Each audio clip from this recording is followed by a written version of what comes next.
tell me your story. Because why? Because see, the thing is, my question is, Yeah. people know when they are Gujarati Muslims are there, their insecurity in the Bangladesh will be there. Yeah. After getting independence 1947 Yeah. till now, why Hindus are there and facing these many problems? Right. And even your Right. ancestors Yeah. migrated to present West Bengal. Yeah. In the Like that, 1960s, let us say. Yeah. 1960s. Yeah. So Like why that, did they continue from 47 to 60 is what the people story is all staying there. about. Yeah. Essentially, from what I've learned from my grandfather when he was in 80s, he was a maternal grandfather and he was a freedom fighter. And his father had still has a street named after him in Chittagong. He was a Indian civil service officer at that time. But his sons were, of course, I mean, his elder son was an intellectual and his younger son was an intellectual. My grandfather was the middle son. He was a freedom fighter. Like he was kind of a action man. So he went to jail multiple times in the freedom struggle, and he was with the Indian National Congress. And once he came out of jail, he came and started a business. His intellectual brothers were not so much into business, but he immediately came and tried to pick up all the threads of his family, which was slowly going down economically. So he came and established. He looked after all the lands, the ancestral lands, and he started farming there.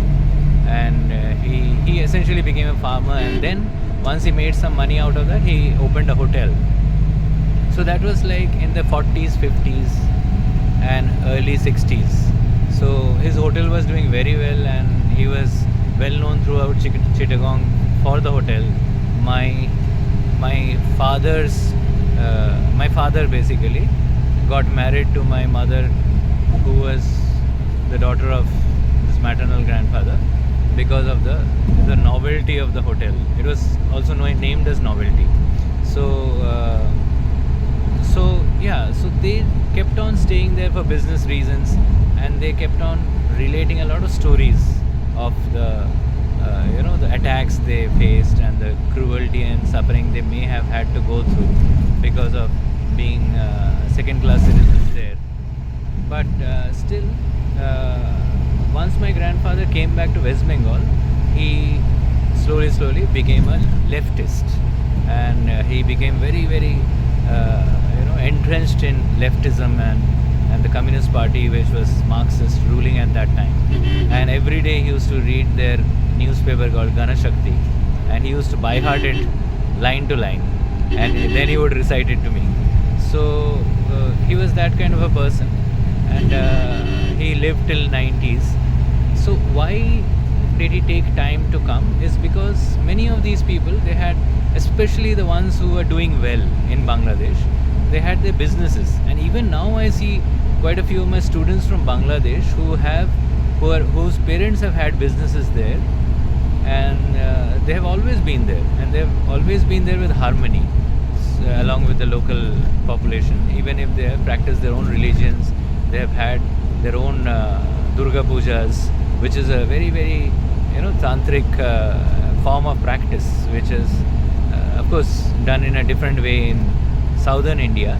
Vedic Tantrism they call it. But in West Bengal and basically in Bengal, which was partitioned, let's say, by Lord Curzon in 1900s, this has been a very rooted practice. So and all the tantric sites are even now, that is the reason they're even now in Bangladesh, and Bangladesh connects to even Assam and Kamakhya. And Kamakhya is nothing but Kamakshi, the similar kind of Kamakshi and Meenakshi temples which you have in South India. But Kamakhya in northern India is quite powerful that way. So yeah, and Kamakhya is supposed to be the menstrual goddess. Basically, the uterus was supposed to have fallen there, and yeah. So all these religion, cultural practices led by, let's say, Kashmir Shaivism, Tantrism, and mythologies millions of years old, Ramayana, Mahabharata, Treta Yuga, Dwapar Yuga, and currently Kali, and then moving to the Krita transition.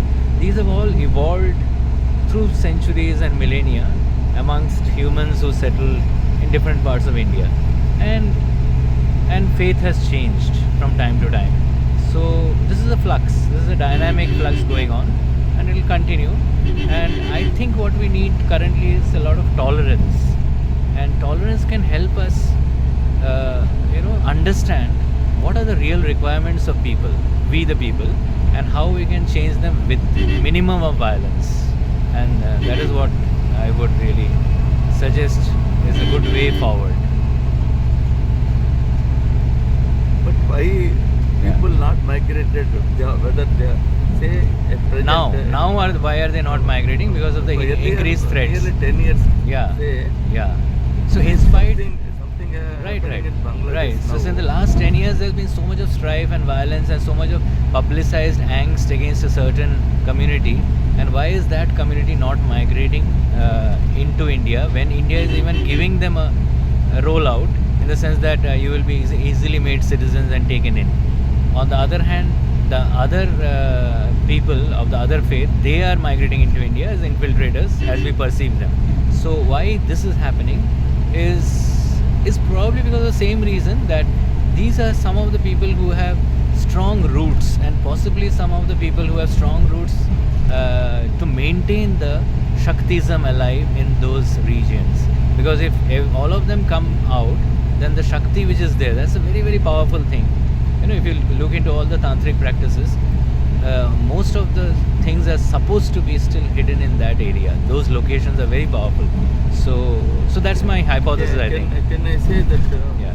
people who are actually worshipping must be Brahmins and staying there itself, and other castes are coming out? In West Bengal, in Bengal, the Brahminism thing is quite, as you can see in Swami Vivekananda wasn't a Brahmin. So it has been very much, like anybody who was intellectual enough could become a Brahmin practitioner in that sense.